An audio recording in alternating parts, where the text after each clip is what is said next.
नमस्कार विद्यार्थी मित्रांनो, विजन गव्हर्नमेंट जॉब हे आपल्या एज्युकेशन चॅनलवरती आपलं पुन्हा एकदा स्वागत आहे.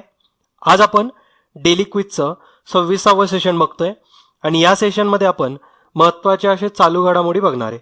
या चालू घडामोडी अतिशय इम्पॉर्टंट असतील कारण याच्यामध्ये महत्त्वाच्या व्यक्ती डिस्कस केलेल्या आहेत. एकदम महत्त्वाच्या अशा चालू घडामोडी असतील याच्यामध्ये आणि इम्पॉर्टंट डेज सुद्धा कन्सिडर केलेले आहेत.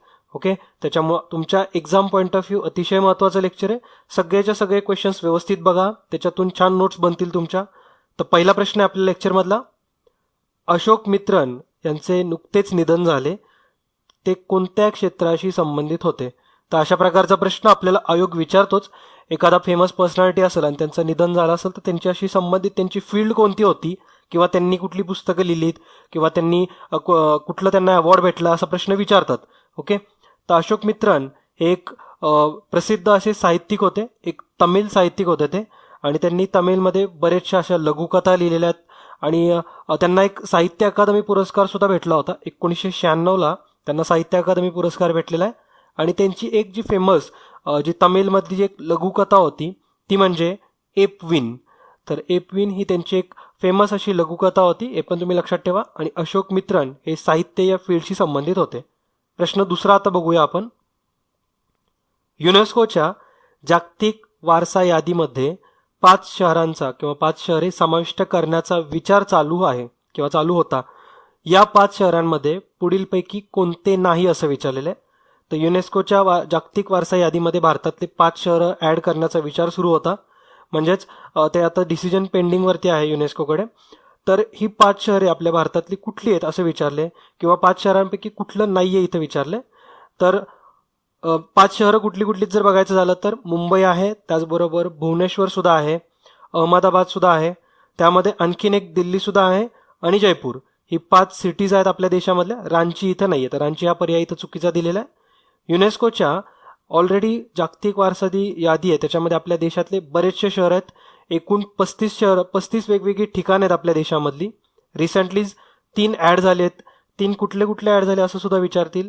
तर एक म्हणजे सिक्कीममधलं कांचनजोंगा नॅशनल पार्क. ओके, त्याच्यानंतर दुसरं म्हणजे चंदीगड कॅपिटल म्हणजे चंदीगड कॉम्प्लेक्स, आणि तिसरं म्हणजे नालंदा युनिव्हर्सिटी. ह्या 3 लोकेशन रिसेंटली ॲड झालेले आहेत आणि एकाच मीटिंगमध्ये हे ॲड झाले.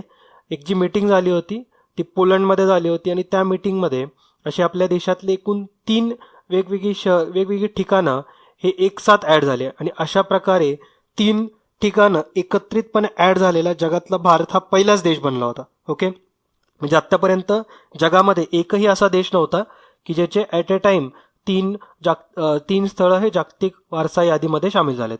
ओके, जागतिक वारसा स्थळ ह्याचं डिक्लेरेशन कोण करतं तर युनेस्को करतं, आणि युनेस्कोचं हेड ऑफिस आहे पॅरिसमध्ये.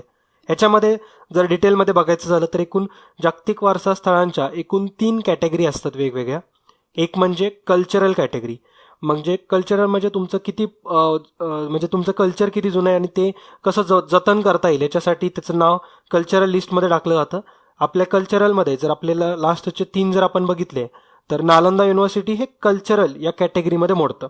ओके, त्याच्यानंतर दुसरं एक आहे ते नॅचरल, म्हणजे नॅचरल तुमच्या इथं बायोडायव्हर्सिटी किती आहे, किंवा त्याच्यामध्ये काय काय नैसर्गिक अशा गोष्टी आहेत ज्याचं जतन केलं पाहिजे, तर ते एक नॅचरल या कॅटेगरीमध्ये मोडतं.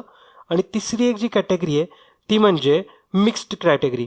तर मिक्स्ड कॅटेगरीमध्ये म्हणजेच काय तर जिथं कल्चरल पण वारसा स्थळं आहेत, म्हणजे काही ना काही कल्चरल तिथं आहे आणि त्याचबरोबर नॅचरल सुद्धा आहे.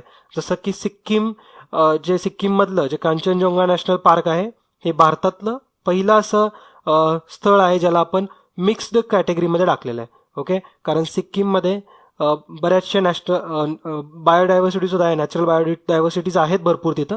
आणि त्याचबरोबर तिथं जुन्या काळातले असे काही ट्राईब्स राहतात, म्हणजे काही आदिवासी जमातीत एकदम जुन्या अशा. त्याचबरोबर तिथं जुने अशी बौद्ध मंदिरे सुद्धा आहेत. त्याच्यामुळं ते एक कल्चरल पॉईंट ऑफ व्ह्यू आणि नॅचरल पॉईंट ऑफ व्ह्यू दोन्ही पॉईंट ऑफ व्ह्यू महत्त्वाचं आहे. त्याच्यामुळे ते मिक्स्ड कॅटेगरीमध्ये कांचनजोंगा नॅशनल पार्क हे आपल्या देशातलं पहिलं असं जागतिक वारसा स्थळ आहे. ओके, तर याच्या संबंधित आणखी जर तुम्हाला इन्फॉर्मेशन पाहिजे असेल तर ऑलरेडी आपण वर्ल्ड हेरिटेज साईट्सशी संबंधित एक लेक्चर अपलोड केलेलं आहे. तुम्ही ते नक्की बघा एक्झामला जायच्या पूर्वी, कारण त्याच्यातून भरपूर प्रश्न बनू शकतात. क्वेश्चन नंबर 3 आता बघू. क्वेश्चन नंबर 3, इथं आपल्याला पुढीलपैकी योग्य विधानं ओळखायचीत. अ आणि ब अशी 2 विधानं दिलेली आहेत. INS विराट ही विमानवाहू युद्धनौका आपण रशियाकडून घेतली होती. आणि ब सर्वात जुनी युद्धनौका म्हणून Guinness book of world record किंवा गिनीज बुकमध्ये या युद्धनौकेची नोंद आहे. तर याच्यामध्ये फक्त बी विधान योग्य, अ विधान इथं चुकीचं आहे. INS विराट जे आहे हे आपण रशियाकडून घेतलेलं नाहीये, तर ते रॉयल नेव्हीकडून आपण घेतलेलं आहे. रॉयल नेव्ही ही युकेची आहे आणि रॉयल नेव्हीनी सुद्धा हे 1959 मध्ये त्याला कमिशन केलं होतं INS विराटला. 1987 पर्यंत रॉयल नेव्हीमध्ये या INS विराटनी सेवा केलेली आहे आणि त्यानंतर 1987 नंतर आपण INS विराटला आपण म्हणजे आपल्या इंडियन नेव्हीमध्ये आपण त्याला कमिशन केलं. ओके, इंडियन नेव्हीमध्ये सुद्धा जवळपास 30 वर्षांच्या सेवेनंतर फायनली हे डिकमिशन झालेलं आहे. ओके, ते लक्षात ठेवा सगळ्याच्या सगळं. आणि बी विधान जे आहे करेक्ट विधान आहे. सर्वात जुनी युद्धनौका म्हणून गिनीज बुकमध्ये या युद्धनौकेची नोंद सुद्धा झालेली आहे. ओके, त्यामुळेच ही जी INS विराट आहे याला ग्रँड ओल्ड लेडी या नावाने ओळखलं जातं. ओके, तर हे सगळ्याच्या सगळं लक्षात ठेवा. आणि याचं जे मोटो आहे या INS विराटचा तो खूप छान मोटो आहे. संस्कृतमधलं एक वाक्य ते म्हणजेच जलामेव यस्या बलमेव तस्या. ह्याचा अर्थ काय होतो? The one who control the sea is all the power. Okay, तर खूप छान याचा मोठं होता, लक्षात ठेवू शकता. एक्झाममध्ये जरी आलं तरी तुम्हाला फायदाच होईल. क्वेश्चन नंबर 4 आता बघू. जागतिक हवामान विज्ञान दिवसाशी संबंधित पुढे काही विधाने दिली आहेत, त्यापैकी अचूक विधान ओळखा. तर बरोबर इथं विधान ओळखायचं आपल्याला. अ हा दिवस 5 जूनला साजरा करण्यात आला. आणि ब यावर्षी थीम जी होती त्याची ती होती अंडरस्टँडिंग द क्लाउड. तर याच्यापैकी फक्त ब विधान इथं करेक्ट आहे. जागतिक हवामान विज्ञान दिवस हा 5 जूनला साजरा केला जात नाही, तर तो 23 मार्चला साजरा होतो. मार्चमध्ये खूप इम्पॉर्टंट डेज आहेत आणि खूप जवळजवळ ते सगळे डेज आहेत. त्याच्यामुळे तुम्हाला जर कॉम्प्लिकेटेड प्रश्न बनवला आयोगाने तर मार्चमधलेच एका साईडला दिवस देतील आणि दुसऱ्या साईडला त्या दिवशी म्हणजे कुठल्या दिवशी तो पर्टिक्युलर दिवस असतो तो दुसऱ्या साईडला असेल. ओके, त्याच्यामुळे तो प्रश्न फार कन्फ्युजिंग बनल. आपण या लेक्चरमध्ये तसा प्रश्न कव्हर केलेला आहे, त्याच्यामुळे तुम्हाला त्या मार्च मंथमधले जे महत्त्वाचे दिवस आहेत ते सगळे कव्हर होतील. ओके, आणि हा जो जागतिक हवामान शास्त्र दिवस असतो, विज्ञान म्हणजे शास्त्र दिवस, तर हा जो जागतिक हवामान शास्त्र दिवस आहे हा 23 मार्चला साजरा केला जातो. हा कुठल्या इन्स्टिट्यूटकडून साजरा केला जातो हे सुद्धा महत्त्वाचं आहे. तर जागतिक हवामान संघटना म्हणजेच वर्ल्ड मेट्रोलॉजिकल ऑर्गनायझेशन ज्याचं हेड ऑफिस आहे जिनेवामध्ये, ह्याच्यामध्ये एकूण 191 या सदस्य देश आहेत आणि हे 23 मार्च 1950ला या संघटनेची स्थापना झाली होती. त्याच्यामुळेच त्या दिवशी 23 मार्चला आपण जागतिक हवामान विज्ञान दिवस म्हणून साजरा करतो. ओके, तर हे सगळं लक्षात ठेवा, महत्त्वाचं आहे. हे जे वर्ल्ड मेट्रोलॉजिकल ऑर्गनायझेशन आहे त्यांच्याकडून वेगवेगळे पुरस्कार सुद्धा दिले जातात, जसं की द नॉबार्ट गॅरबियर हा एक पुरस्कार आहे, हा सुद्धा या वर्ल्ड मेट्रोलॉजिकल ऑर्गनायझेशनकडून दिला जातो. त्याचबरोबर आंतरराष्ट्रीय हवामान विज्ञान संघटन पुरस्कार हे सुद्धा या वर्ल्ड मेट्रोलॉजिकल ऑर्गनायझेशनकडून दिले जातात, ज्याचं हेड ऑफिस आहे जिनेवामध्ये. ओके, क्वेश्चन नंबर 5 आता बघू.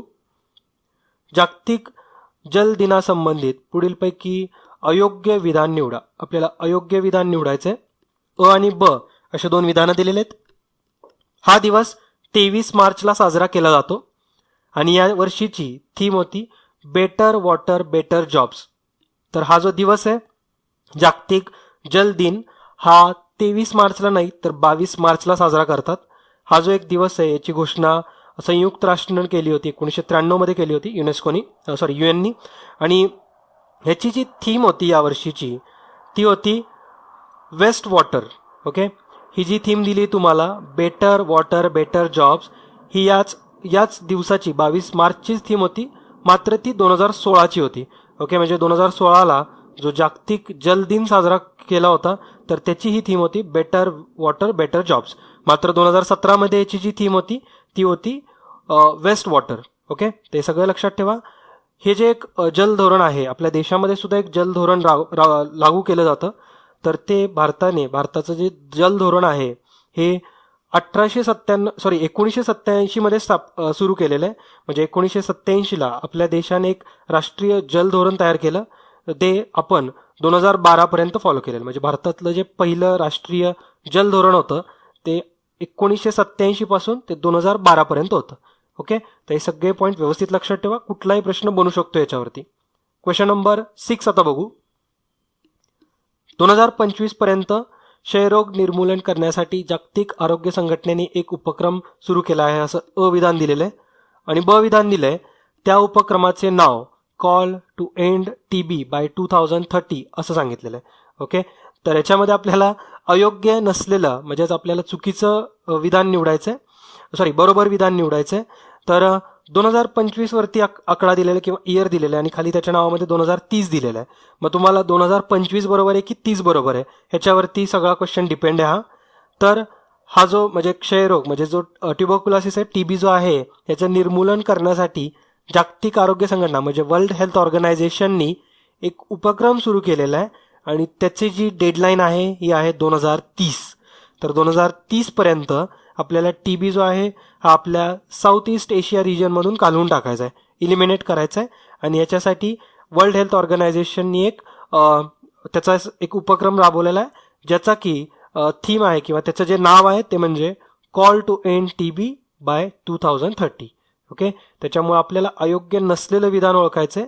तर ते म्हणजे ब विधान हे अयोग्य नसलेलं विधान आहे. ओके, ते व्यवस्थित लक्षात ठेवा. जागतिक आरोग्य संघटना जी आहे वर्ल्ड हेल्थ ऑर्गनायझेशन, याचं सुद्धा हेड ऑफिस जे आहे हे जिनेवामध्येच आहे. ओके, पुढचा आता प्रश्न बघू आपण. आंतरराष्ट्रीय ग्रामीण महिला दिवस कधी साजरा करतात? तर हा पण एक एक्झाममध्ये येऊ शकतो प्रश्न. हा जो दिवस आहे आंतरराष्ट्रीय ग्रामीण महिला दिवस हा 15 ऑक्टोबरला साजरा केला जातो. ओके, क्वेश्चन नंबर 8 आता बघू. राष्ट्रीय सफाई कर्मचारी आयोगाबद्दल पुढे काही विधानं दिली आहेत, त्यापैकी योग्य विधान ओळखा. तर अ आणि ब अशी दोन विधानं दिलेली आहेत. अ सांगतोय या आयोगाची स्थापना 1994 झाली आणि ब विधान आहे या आयोगाच्या अध्यक्षपदी महर वजीभाई यांची नियुक्ती झाली आहे. तर याच्यामध्ये जे करेक्ट विधान आहे हे आपल्याला इथं योग्य विधान निवडायचे. तर दोन्हीच्या दोन्ही इथं विधानं योग्य विधानं आहेत. ओके, म्हणजेच ह्याची जी स्थापना आहे ही 1993च्या कायद्याअंतर्गत करण्यात आली आहे. सफाई कर्मचारी राष्ट्रीय आयोग कायदा हा 1993ला पारित झाला आणि 1994ला याची स्थापना झाली. आणि याच्यानुसार म्हणजे ऍक्च्युली हे कशासाठी स्थापना केली या संघटनेची, तर जे डोक्यावरून मैल वाहून नेणारे जे लोक असतात तर त्यांच्या समस्यांचं निराकरण व्हावं, तर यासाठी या आयोगाची स्थापना केली होती आणि त्याच्या अध्यक्षांची सुद्धा रिसेंटलीच नियुक्ती झाली. ओके, त्याच्यामुळे हे प्रश्न आपल्या एक्झाममध्ये बनू शकतो. क्वेश्चन नंबर 9 बघू आता. प्रगत शैक्षणिक महाराष्ट्र उपक्रमामध्ये पहिले 3 जिल्हे कोणते?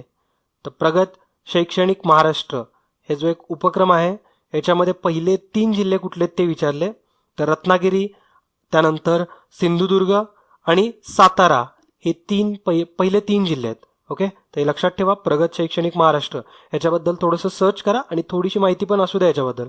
ओके, क्वेश्चन नंबर 10 आता बघू.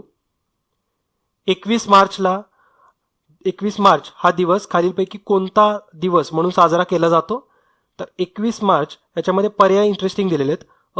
अ जे पर्याय आहे तो सांगतोय की जागतिक वन दिवस, ब जागतिक वंशभेद निर्मूलन दिवस, क दोन्ही आणि ड दोन्ही नाही. तर 21 मार्च हा जो दिवस आहे हा अ आणि ब हे दोन्ही दिवस म्हणून साजरा केला जातो. जसं की जागतिक वन दिवस म्हणून सुद्धा साजरा केला जातो आणि त्याचबरोबर जागतिक वंशभेद निर्मूलन दिवस म्हणून साजरा करतात. ओके, आणि त्याचबरोबर 21 मार्च जो आहे या दिवशी आणखीन एक एक्स्ट्रा दिवस असतो तो म्हणजे जागतिक कविता दिवस.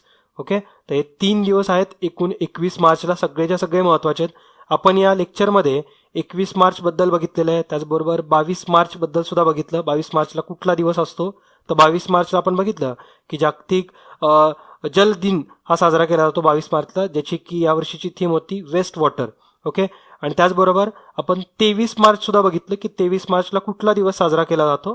तर 23 मार्चला जागतिक हवामान विज्ञान दिवस साजरा केला गेला आणि त्याची पण थीम होती अंडरस्टँडिंग द क्लाउड. तर 21, 22 आणि 23 या तिन्ही तारखा तुम्ही व्यवस्थित लक्षात ठेवा. एक्झाममध्ये त्याच्याशी संबंधित प्रश्न बनू शकतात.